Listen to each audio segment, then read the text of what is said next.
Hello friends, आप सभी का बहुत स्वागत है आपके अपने चैनल बी टॉक्स पर। सबसे पहले सभी टीचर्स को, ट्रेनर्स को, कोचेस को और गुरुओं को हमारी तरफ से टीचर्स डे की बहुत बहुत बधाइयाँ। तो आज हम जिस टॉक को डिस्कस करने वाले हैं वो है multi commodity exchange of India limited, जिसको हम बेहतर नाम से जानते हैं MCX। इंडिया में 3 एक्सचेंजेस हैं दोस्तों, NSE, BSE और MCX, जिनमें से 2 बोर्सेज में लिस्टेड हैं, यानी एक्सचेंजेस में लिस्टेड हैं, BSE और MCX। इसमें से हम आज MCX को डिस्कस करने वाले हैं। तो चलिए दोस्तों, without wasting any time let's begin. तो चलिए दोस्तों, सबसे पहले जान लेते हैं कि MCX का बिजनेस कैसा है और यहाँ पे आप किन चीज़ों की ट्रेडिंग कर सकते हैं। तो दोस्तों, multi commodity exchange of India is a demutualised exchange and has permanent recognition from government of India to facilitate nationwide online trading, clearing and settlement operations of commodity derivatives।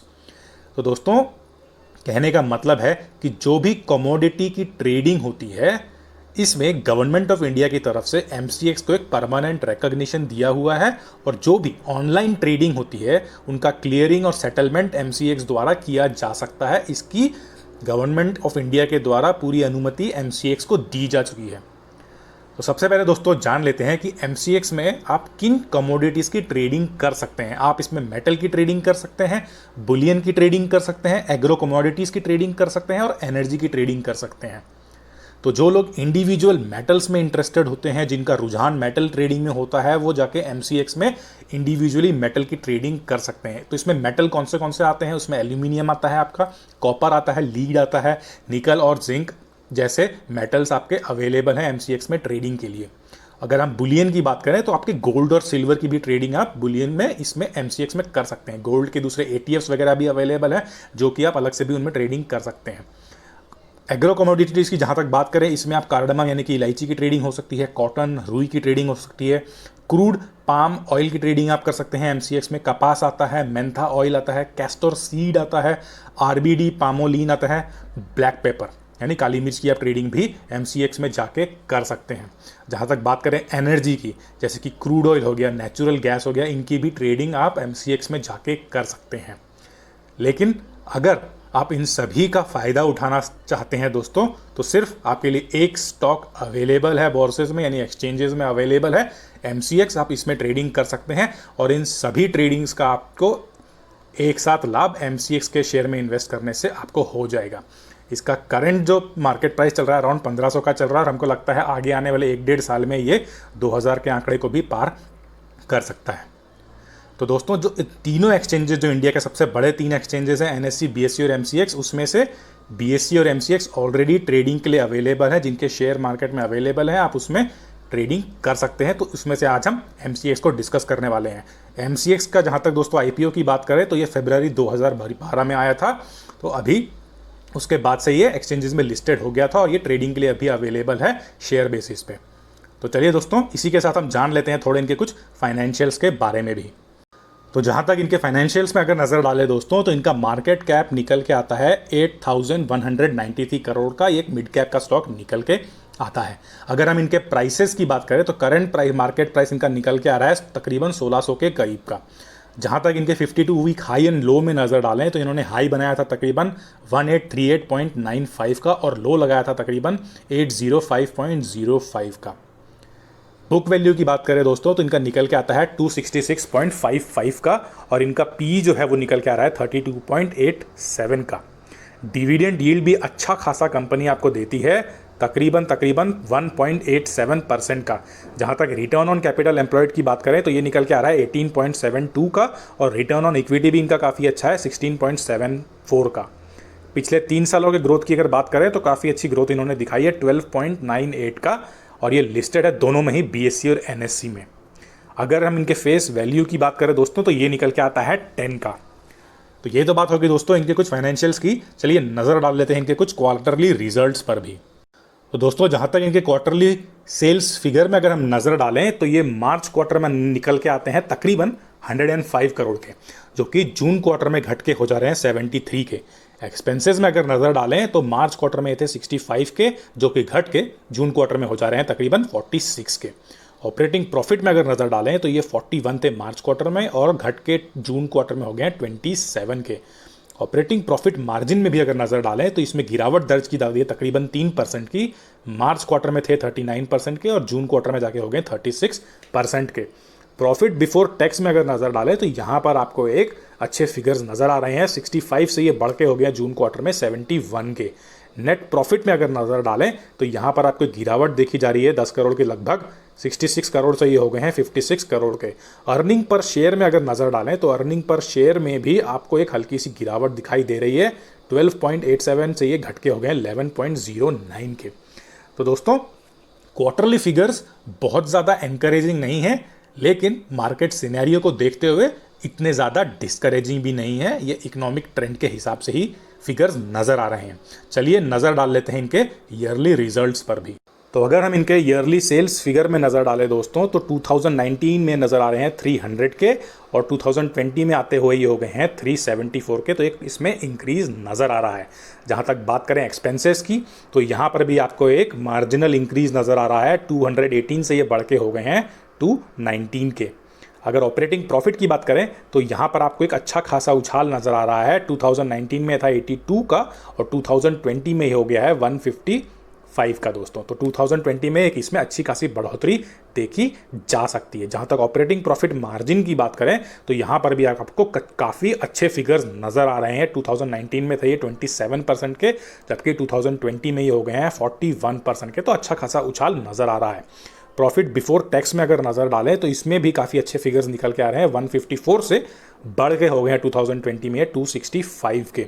जहाँ तक नेट प्रॉफिट की बात करें तो इसमें भी काफ़ी अच्छा रुझान देखा जा सकता है। 146 से बढ़ के हो गए हैं 236 के।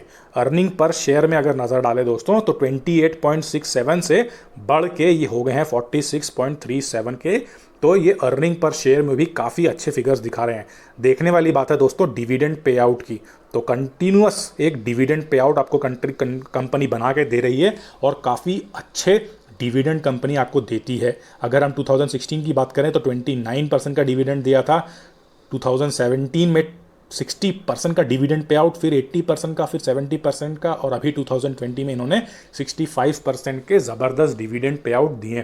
तो दोस्तों डिविडेंड भी काफ़ी बढ़िया कंपनी साल दर साल हिस्टोरिकली देती आ रही है और ये बहुत ही मामूली फिगर्स नहीं है दोस्तों, ये काफ़ी ज़बरदस्त फिगर्स निकल के आते हैं। काफ़ी बढ़िया इन्होंने डिविडेंड इन्वेस्टर्स को बना के दिया है। तो ईयरली फिगर्स तो बहुत ही ज़्यादा इंकरेजिंग है और हमको भी लगता है कि आने वाले टाइम में M6 काफ़ी अच्छे इन्वेस्टर्स को प्रॉफिट बना के दे सकता है। चलिए इसी के साथ हम बात कर लेते हैं इनके कुछ ग्रोथ फैक्टर्स के बारे में भी। तो जहाँ तक इनके सेल्स ग्रोथ की बात करें दोस्तों तो पिछले साल इन्होंने तकरीबन 19.92 के अपने सेल्स ग्रोथ दिखाए हैं। 3 सालों में 12.98 के, 5 सालों में 10.96 के। जो थोड़े से फिगर्स अच्छे नज़र नहीं आ रहे हैं वो 10 सालों में इन्होंने तकरीबन 2.67 का सेल्स ग्रोथ ही दिखाया है। इसको बढ़ाने की आवश्यकता नज़र आ रही है। जहाँ तक बात करें प्रॉफिट ग्रोथ की दोस्तों तो प्रॉफिट ग्रोथ भी इन्होंने अच्छे दिखाए हैं। पिछले साल में तकरीबन 36.52 के, 3 सालों में 26.37 के, 5 सालों में 20.07 के और 10 सालों में 6.13 के। तो 10 सालों में दोस्तों इंप्रूवमेंट की आवश्यकता इन दोनों फिगर्स में तो नज़र आ रही है। अगर हम CAGR की बात करें तो जैसे कि कंपनी को लिस्टेड हुए 10 साल नहीं हुए तो आपको 10 साल के CAGR अवेलेबल नहीं है। बात करें 5 सालों की तो 5 सालों में निकल के आ रहा है 11.21 का, 3 सालों में 14.30 का और पिछले 1 साल में बहुत ही ज़बरदस्त 84.38 के CAGR कंपनी ने दिखा के दिए हैं। तो 10 साल का अवेलेबल डेटा नहीं है और जो अवेलेबल डेटा है वो इतने अनकरेजिंग नज़र नहीं आ रहे हैं सेल्स ग्रोथ और प्रॉफिट ग्रोथ पर अगर हम नज़र डालें। जहाँ तक रिटर्न ऑन इक्विटी की बात करें तो यहाँ पर इन्होंने अच्छे खासे फिगर दिखाए हैं। अगर हम बात करें 10 सालों की तो 13.51 के अच्छे रिटर्न ऑन इक्विटी कंपनी दिखा रही है। 5 सालों में भी ठीक ठाक है 9.90 का, 3 सालों में 11.35 का और पिछले 1 साल में 16.74 का। तो रिटर्न ऑन इक्विटी सारे ही मापदंडों में अच्छे नज़र आ रहे हैं। सेल्स ग्रोथ और प्रॉफिट ग्रोथ 10 साल में इंप्रूवमेंट की ज़रूरत नज़र आ रही है। बाकी 5 साल, 3 साल और 1 साल में काफ़ी अच्छे सेल्स ग्रोथ और प्रॉफिट ग्रोथ दिखाए हैं। CAGR भी इनके 5 साल, 3 साल और 1 साल में तो काफ़ी अच्छे नज़र आ रहे हैं। 10 साल के अवेलेबल नहीं है। चलिए इसी के साथ इनके हम कुछ की मैट्रिक्स पर भी नज़र डाल लेते हैं। तो चलिए दोस्तों, आगे बढ़ने से पहले जो हमारे नए व्यूवर्स हैं और जिन्होंने अभी तक हमारा चैनल सब्सक्राइब नहीं किया है वो चैनल को जल्दी से सब्सक्राइब कर लीजिए। बेल आइकन को दबाइए ताकि आपको हमारा नोटिफिकेशन मिले सबसे पहले। वीडियो पसंद आए तो उसे अपने फ्रेंड्स एंड फैमिली के साथ भी लाइक एंड शेयर करें। तो जहाँ तक बात करें इनके सेक्टर PE की दोस्तों तो ये निकल के आता है 21.05 का। कंपनी का अवेलेबल है 34.64 में। सेक्टर के पीबी की अगर बात करें तो 1.84 का है और तकरीबन कंपनी 6 टाइम्स ओवर वैल्यूड है। हाई वैल्यूएशंस में आपको कंपनी अवेलेबल मिल रही है। एकमात्र स्टॉक है दोस्तों एक्सचेंजेस में, कमोडिटी ट्रेडिंग में, तो हाई वैल्यूएशंस में मिलेगा। परफॉर्मेंस भी अच्छा दिखा रही है। और अगर डिविडेंड यील्ड की बात करें तो काफ़ी बढ़िया डिविडेंड यील्ड आपको कंपनी बना के दे रही है साल दर साल। सेक्टर का डिविडेंड यील्ड 0.84 का निकल रहा है, कंपनी का निकल के आ रहा है तकरीबन 1.86% का। और डिविडेंड पे आउट में भी हमने देखा था काफ़ी बढ़िया डिविडेंड ये बना के देती है। तो और कुछ नहीं तो डिविडेंड तो आपको कंपनी काफ़ी बढ़िया दे ही रही है और ग्रोथ के हिसाब से भी कंपनी काफ़ी बढ़िया ग्रोथ दिखा रही है। तो एक must have stock in your portfolio निकल के आ रहा है और पिछले 1-1.5 साल में ये 2000 के आंकड़े को पार करेगा, इसमें हमको कोई डाउट नजर नहीं आ रहा है। चलिए इसी के साथ हम बात कर लेते हैं इनके कुछ शेयर होल्डिंग पैटर्न्स पर भी। तो जहां तक दोस्तों इनकी शेयर होल्डिंग पैटर्न पे नजर डालें तो आपको दिख रहा होगा कि इनकी टोटल प्रोमोटर जो होल्डिंग है वो 0 है। इसका मतलब ये नहीं है दोस्तों कि कंपनी खराब है, कंपनी में प्रोमोटर्स ने तो होल्डिंग रखी नहीं है तो कंपनी खराब है, हम इसमें कैसे इन्वेस्ट करें। ऐसी कोई बात नहीं है दोस्तों। ये कंपनी प्रोफेशनल्स द्वारा मैनेज की जाती है और प्रोफेशनल्स द्वारा ये कंपनी काफ़ी बढ़िया परफॉर्मेंस कर रही है। MCX हो गया, ITC हो गया, LNT हो गया, HDFC हो गया, आपका ऐसी बहुत सारी कंपनीज हैं जो वेल परफॉर्मिंग है, काफ़ी बढ़िया रिजल्ट्स अपने इन्वेस्टर्स को बना के दे रही है और काफ़ी पुराने टाइम से हिस्टोरिकली काफ़ी बढ़िया परफॉर्मेंस देती आ रही है और काफ़ी बड़े बड़े दिग्गज ग्रुप्स को बिलोंग करती है। तो MCX भी उन्हीं में से एक कंपनी है जो कि प्रोफेशनल्स द्वारा मैनेज की जाती है, इसलिए इसमें आपको कोई प्रोमोटर होल्डिंग नजर नहीं आती है। अगर आप प्रोमोटर होल्डिंग के बारे में जानना चाहते हैं तो हमारे कुछ पिछले वीडियोस में हमने इसके बारे में डिटेल में डिस्कस किया है, आप उन वीडियोस को भी देख सकते हैं। तो चलिए दोस्तों जहां तक बात करते हैं हम इनके म्यूचुअल फंड होल्डिंग्स की, तो म्यूचुअल फंड्स ने काफ़ी बढ़िया इसमें अपना एक शेयर होल्डिंग बना के रखा हुआ है। पिछले कुछ हिस्टोरिकल क्वार्टर्स में भी अगर हम नज़र डालें तो 2019 में इन्होंने मार्च क्वार्टर में तकरीबन 22.30 का दिख रहा था, जो कि मार्च क्वार्टर 2020 में आके हो गया 21.40 का और जून क्वार्टर में हल्की सी एक बढ़ोतरी देखी जा रही है 21.76 की। बीच में एक डिक्लाइन नज़र आया था इसका सितंबर और दिसंबर क्वार्टर 2019 में 19.01 और 17.60 के साथ। लेकिन अगर हम ओवरऑल नजर डालें तो म्यूचुअल फंड होल्डिंग्स ने काफ़ी एक बढ़िया होल्डिंग्स बना के रखी हुई है। जहां तक बात करें डोमेस्टिक होल्डिंग्स की दोस्तों, तो डोमेस्टिक होल्डिंग्स ने भी काफ़ी बढ़िया यहां पर एक मेजॉरिटी शेयर होल्डिंग दिखा के रखी हुई है। 40.02 था इनका मार्च क्वार्टर 2019 में, जो कि जून 2000 क्वार्टर में होकर हो गया है, जून क्वार्टर 2020 में जाके हो गया है 41.07 का। तो डोमेस्टिक इंस्टीट्यूशंस ने काफ़ी बढ़िया शेयर होल्डिंग कंपनी में बना के रखी हुई है। जहां तक बात करें फॉरेन इंस्टीट्यूशनल होल्डिंग्स की, तो यहां पर इन्होंने भी काफ़ी अच्छा एक बड़ा फिगर बना के रखा हुआ है कंपनी में। 2019 मार्च क्वार्टर में था 30.20 का, जो कि बढ़ के 2020 जून क्वार्टर में हो गया 36.43 का। तो दोस्तों domestic institutional holdings, foreign institutional holdings और म्यूचुअल फंड्स ने काफ़ी बढ़िया शेयर होल्डिंग कंपनी में बना के रखी हुई है। चलिए बात कर लेते हैं कि अदर पार्टीज यानी रिटेल इन्वेस्टर्स ने कैसा बनाया है। तो रिटेल इन्वेस्टर्स की भी शेयर होल्डिंग आपको इसमें काफ़ी तगड़ी नजर आती है। 20.49 है जून क्वार्टर में, हालांकि इसमें गिरावट देखी गई है पिछले साल मार्च क्वार्टर के कंपेरिजन्स में, लेकिन आप फिर भी अगर देखें तो इसमें आपको एक अच्छे खासे फिगर्स नजर आ रहे हैं। थोड़ा बहुत ऊपर उतार चढ़ाव नजर आ रहा है, लेकिन अगर आप ओवरऑल फिगर में नजर डालें तो 23% का जून क्वार्टर में यहां पर आपको शेयर होल्डिंग पैटर्न नजर आ रहा है, जो कि काफी अच्छा माना जाएगा। तो सारे ही शेयर होल्डर्स ने काफी बढ़िया शेयर होल्डिंग पैटर्न कंपनी में बना के रखा हुआ है। चलिए इसी के साथ हम बात कर लेते हैं कि इन्होंने सेंसेक्स के साथ आखिर परफॉर्म कैसा किया है। तो दोस्तों हम आ चुके हैं सेंसेक्स के साथ परफॉर्मेंस में जो MCX ने दिया है। अगर हम ओवरऑल चार्ट में नज़र डालें तो 1 वीक और 1 मंथ को छोड़ के बाकी पूरा चार्ट आपको ग्रीन पर ही नज़र आ रहा है। इसका मतलब कंपनी ने काफ़ी बढ़िया रिटर्न्स जनरेट किए हैं पिछले कुछ टाइम पर। जहां तक बात कर लें 3 महीनों की, तो सेंसेक्स ने आपको दिए हैं 12.88% के रिटर्न्स, लेकिन MCX आपको बना के दे रहा है 31.66 का। यही फिगर्स अगर हम 1 ईयर में देखें तो सेंसेक्स ने आपको दिए हैं ओनली 4.45 के, लेकिन MCX आपको बना के दे रहा है 84.98 के ज़बरदस्त रिटर्न्स। जहां तक बात करें 3 सालों की, तो यहां पर सेंसेक्स आपको बना के दे रहा है 20.99 यानी 21% के रिटर्न्स, लेकिन कंपनी आपको बना के दे रही है 50.73 के। जहां तक बात करें 4 सालों की, तो 4 सालों में सेंसेक्स ने आपको बना के दे रहे हैं 34.44 के, लेकिन कंपनी आपको बना के दे रही है 61.44 के ज़बरदस्त रिटर्न। 5 सालों में भी इन फिगर्स में अच्छे आंकड़े ही नजर आ रहे हैं। सेंसेक्स आपको बना के दे रहा है 52.20 का और कंपनी आपको बना के दे रही है 69.63 का। दोस्तों ये कंपनी एक मोनोपोली बिजनेस है। कमोडिटी ट्रेडिंग में ये इंडिया की सबसे बड़ा एक्सचेंज माना जाता है और वर्ल्ड लेवल पे ये 7th लार्जेस्ट कमोडिटी ट्रेडिंग में माना जाता है दोस्तों। तो एक मोनोपोली बिजनेस है, और जितना कि अगर हम कमोडिटी ट्रेडिंग में इंडियन इन्वेस्टर्स का पेनिट्रेशन देखें, ओवरऑल पेनिट्रेशन भी अगर स्टॉक मार्केट में देखें तो बहुत कम है। तो इसमें इनका पोटेंशियल काफ़ी ज़्यादा नज़र आ रहा है, स्टॉक में एक पोटेंशियल काफ़ी ज़्यादा नज़र आता है, और ये इन्वेस्टर्स को फ्यूचर में काफ़ी बढ़िया रिटर्न्स देके जाएगा, इसमें तो कोई डाउट नज़र ही नहीं आता है। जैसे जैसे कमोडिटी ट्रेडिंग में, स्टॉक इन्वेस्टिंग में पेनिट्रेशन बढ़ेगी, ये स्टॉक का डायरेक्ट इन्फ्लुएंस आपको नज़र आएगा, डायरेक्ट फ़ायदा इस स्टॉक को मिलेगा। तो काफ़ी ब्राइट पोटेंशियल कंपनी का आने वाले टाइम पर नज़र आता है। चलिए इसी के साथ हम इनके CAGR रिटर्न्स में नज़र डाल लेते हैं। हालांकि 10 साल के अवेलेबल नहीं है, तो हम 5 साल और 3 साल के फिगर्स में नज़र डालेंगे।